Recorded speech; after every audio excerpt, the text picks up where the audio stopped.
Après de nombreuses années de rumeurs et de théories, la société Waveland a annoncé récemment la création officielle du premier parc à vagues artificielles de France, Waveland Atlantique à Casse-Tête, d'ici 2020.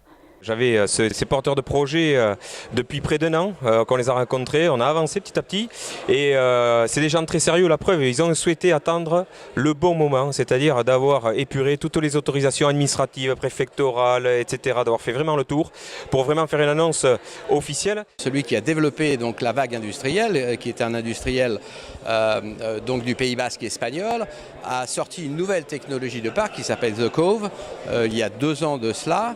Et économiquement, ce parc est beaucoup plus intéressant car maintenant nous savons donc programmer à peu près une vague toutes les 4 secondes. Donc nous savons recevoir plusieurs dizaines de surfeurs en même temps sur ces vagues et sur ce parc. Donc je pense que c'est une des raisons pour lesquelles les autres parcs jusqu'à présent n'ont pas abouti. Par ailleurs, vous aurez une quinzaine d'activités sportives et parasportives qui vont être développées autour de la vague pour pouvoir accueillir les familles, garder les petits-enfants, s'occuper des parents avec des stations de yoga, avec des massages, et puis d'autres sports de glisse comme par exemple le skateboard. Loin d'être seulement un parc de loisirs, Waveland Atlantique a été conçu dans le but de servir de centre d'entraînement pour les surfeurs et a même pour ambition d'accueillir des compétitions. J'ai eu la chance de surfer la vague, la technologie de Cove. Et c'est vrai que voilà, j'ai été bluffée déjà par la possibilité de moduler les vagues. Ils peuvent vraiment changer la forme de la vague pour pouvoir travailler différentes choses. Et aussi par la fréquence. Lorsque je l'ai essayé, on était seulement 3-4 surfeurs à l'eau. Et je me suis dit, on n'est pas assez de surfeurs en fait, parce qu'on n'avait pas le temps de prendre toutes les vagues qui passaient. Nous avons un partenariat stratégique avec la Fédération française de surf, qui a décidé donc de co-gérer, je dirais, ce parc avec nous et d'installer au sein de Waveland Atlantique le premier centre d'entraînement pour l'équipe de France de surf. Waveland Atlantique sera donc le premier parc d'entraînement national du surf qui sera situé à Casse-Tête.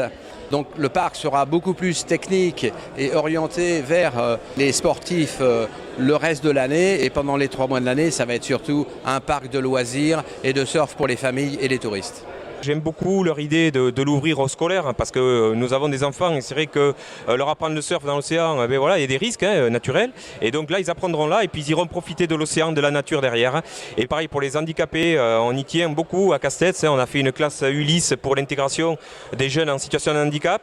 Et bien c'est la suite logique. Ce site sera accessible aux handicapés et c'est important que les gens à mobilité réduite puissent aussi pratiquer le surf en toute sécurité et pouvoir venir avec leur petite famille comme on l'a vu tout à l'heure.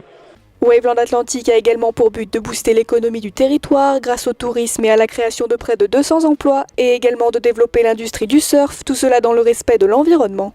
L'idée, c'est de faire du rétro-littoral. Le GIP littoral, présidé par Renaud Lagrave, le dit très bien, il faut arrêter de bétonner la côte.